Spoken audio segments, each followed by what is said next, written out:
today we are going to continue on with lesson 2, which is synthetic division lesson. So this is a build up on what we did in the previous lesson, which is the long division.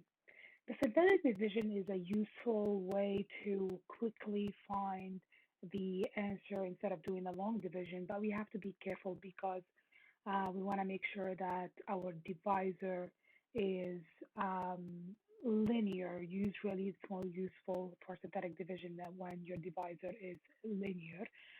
We'll talk more about this later on. So make sure that whenever you're setting up division, no matter what it is, or no matter if it's long division or synthetic division, that your terms are arranged in descending order of degree in both the divisor and the dividend. And as I said yesterday, with the long division, is if you are missing any degree, you need to make sure that you add the coefficient of 0 for that missing power.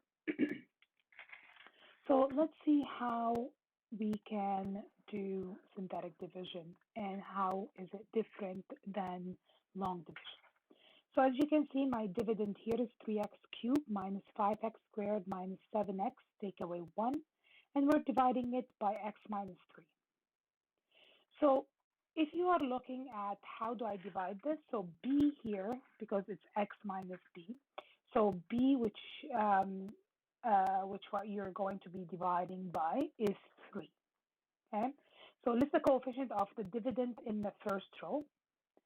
To the left, write the b value, which is the 0 of the divisor, and then place a plus sign above the horizontal line to represent addition and multiplication sign below the horizontal line to indicate multiplication of the divisor and the terms of the quotient. So here's what this means. First of all, we're going to have to set our synthetic division. So the synthetic division is set up like this, where on the top line, you're going to put the coefficient of your dividend. So the coefficient are 3, negative 5, negative 7, negative 1. You see that here, all the powers are in order, 3, 2, 1, and they're 0. Okay, so that's important that they're in the same, in an order, and nothing is missing. Now I can put the coefficient, so 3, negative 5, negative 7, and negative 1. Now on this side, I will put the 0 of the divisor. So the divisor is x minus 3. The 0 for that is 3. So I'm going to put the 3 here. Now, let me just extend this a little bit. All right. Now you're going to put multiplication here, and then we're going to put addition here. Let's see what happens first. So the first thing you're going to do, you're going to bring the 3 down. Whatever that number is, you bring it down. Now, you see how we have multiplication here? We're going to multiply this, whatever number we have here, we're going to multiply it. So whatever number we have here, we're going to multiply it by the 0 of the divisor. So that's going to be 3 times 3, and that gives me 9. So where do I put it? I put it here. So this is coming here, and that's actually, I multiplied it by 3. So 3 times 3 gives me 9. Now, right here, which I have negative 5 and I have 9. What I'm going to do, because you see this, I have a plus. So that means I have to add. I have negative 5 plus 9. Negative 5 plus 9, that gives me 4. So I put the 4 here. Now I follow the same process. 4 times 3. 4 times 3 gives me 12. So I put the 12 here. So that's 4 times 3. That gives me 12. Now, we're going to add. So we're going to add the negative 7 plus the 12, and that gives me 5. What do I do again? Exactly the same thing. I'm going to multiply 5 times 3. 5 times 3 is 15. And then I'm going to add the negative 1 plus 15. And that's going to give me 40. So what do I do with all these numbers? What I have here, because I had x cubed, x squared, x, and 0, what happens is when you divide by an x, basically you're reducing your exponent by 1. So because you're dividing x cubed by x, that's going to give you x squared. So that's going to be the x squared terms. That's going to be the coefficient of the x squared. Let me just use a different color.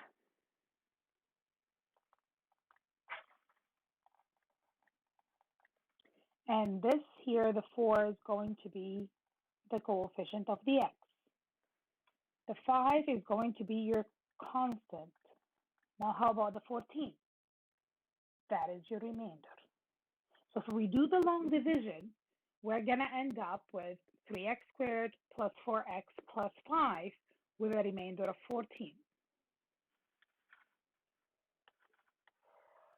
Let's see how we're going to write this.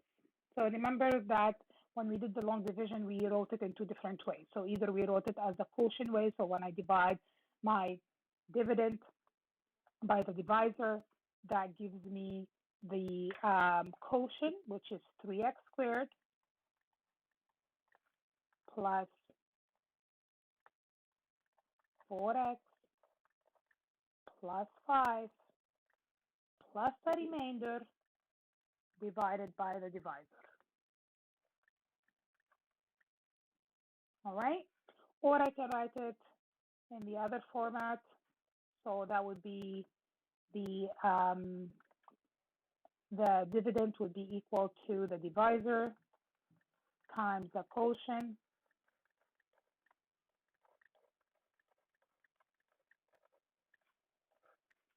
plus the remainder. All right?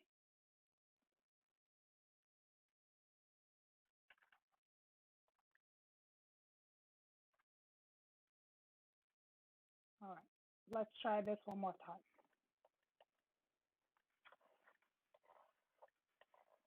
Another example. So the question is saying use synthetic division to divide, then write the multiplication statement that could be used to check the division. All right.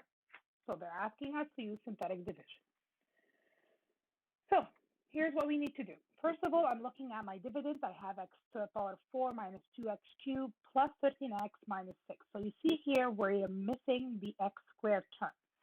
So basically, this should be written as x to the power of 4 minus 2x cubed plus 0x squared. I can't miss that. Plus 13x minus 6. All right, let's set it up.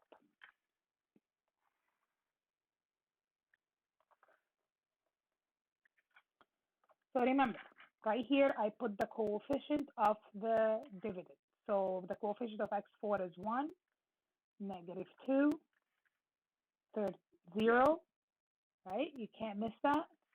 0, 13, and negative 6. So here I'm going to put the 0 of the divisor. So the 0 of the divisor is going to be negative 2, and that's what I'm going to put here. And this is where I'm doing multiplication, and this is where I'm doing addition. Let's start. First thing, bring the 1 down. You're going to multiply the 1 by negative 2 because my the 0 is negative 2. All right, so 1 times negative 2, that gives me negative 2, so I put it here. And then I'm going to add.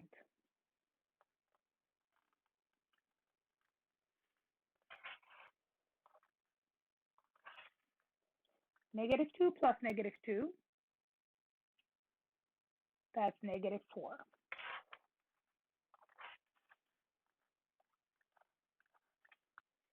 Now, multiply -4 by -2, and that gives me 8. And then again, we're going to add. 0 plus 8 is 8.